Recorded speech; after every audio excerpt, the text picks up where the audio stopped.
আজ কয়েক বছর হয়ে গেল তোর সাথে বিচ্ছেদ হয়েছে। না, তোকে কোনো দোষে দোষী করি না। কখনো কেউ জিজ্ঞাসা করলে আজও বলি, আমার একটা তুই ছিল, যে আমাকে ভীষণ থেকে ভীষণতরভাবে ভালোবাসত।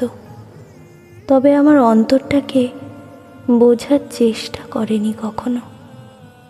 আজও মনে মনে তোকে একটা বার চোখের দেখা দেখতে চাই। কি যেন এক অদ্ভুত শান্তি অনুভব করি ওই এক পলকের দেখাতে, যা কয়েক বছর তোর সাথে থেকেও অনুভব হয়নি। তখন ছিল শুধুই পচা গলা, অর্ধমৃত একটা সম্পর্ক।